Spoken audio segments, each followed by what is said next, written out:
कभी कभी जिंदगी में ऐसा होता है कि बहुत तुम विद्वान हो जाते हो, बहुत विद्वत्ता हो जाती है, बहुत बड़े पद पर पहुंच जाते हो, बहुत बड़े ओहदे पर आ जाते हो, बहुत पढ़ लिख लेते हो, बहुत ज्यादा ज्ञानी हो जाते हो, तो तुम किसी की बात मानते नहीं।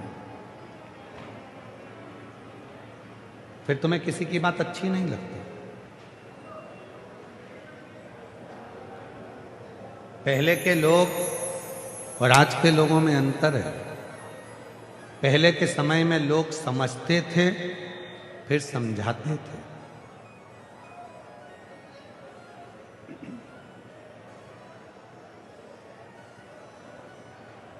पहले लोग समझते थे, फिर समझाते थे। आज के जमाने में कोई समझने को तैयार नहीं है। दुनिया के लोग केवल समझाने के लिए बैठे हैं। कोई समझना नहीं चाहता, केवल समझाना चाहता है, केवल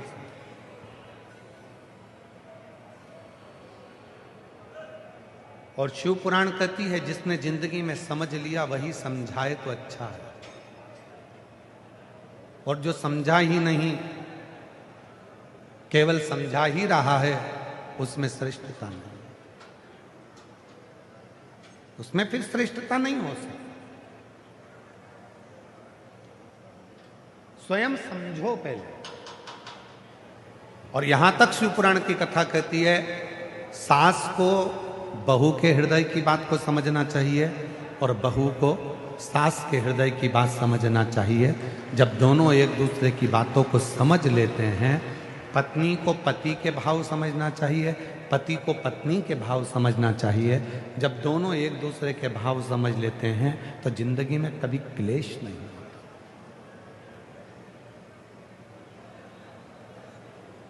कोई समझता ही नहीं। समझाना सब चाहते हैं।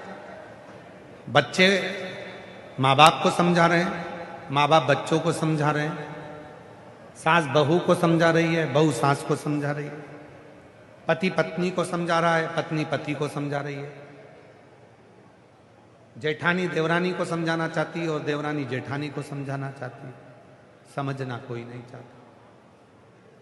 फिर समझेगा कौन? सीवर वाले बाबा को बुला लो, समझ ले। समझेगा कौन? समझना। एक बात पूछें, जरा उत्तर दीजिएगा। जिस बर्तन में भोजन बनाते हो उस बर्तन को मांज लेते हो, साफ कर लेते हो, फिर उसमें दूध की बदबू आती है क्या? दूध की गंध आती है क्या? खुशबू आती है क्या? सब्जी बनाते हो, मांज लेते हो, साफ कर लेते हो, उसमें सब्जी की गंध आती है क्या? नहीं। खीर की गंध आती है क्या मांजने के बाद? बर्तन को साफ कर लिया, फिर बर्तन में ना खीर की गंध आती है, ना सब्जी की गंध आती है, ना उस बर्तन में फिर सीरे की गंध आती है, ना उस बर्तन में फिर किसी भी तरह की गंध आती है। पर उसी बर्तन में अगर घासलेट का तेल भर कर रख दो और फिर उसको खाली करो और फिर उसको साफ करो, मांजो, धो, तो घासलेट की गंध चली जाती है क्या? नहीं। फिर वो गंध रहती, फिर वो गंध नहीं जाएगी, फिर वो गंध समाप्त नहीं होगी, फिर वो गंध रहेगी। 4 बार मांज लो तो भी घासलेट की गंध रहती, 25 बार साफ कर लो तो भी घासलेट की गंध रहती है, डीजल की गंध रहती है, वो डब्बे में, बर्तन में वो गंध आती ही रहती है उसमें। उसी तरह अच्छे कर्म कर लिए तो एक ही बार में संसार से चले गए, फिर दूसरा जन्म नहीं हुआ, एक बार में बर्तन साफ। अच्छा कर्म कर लिया,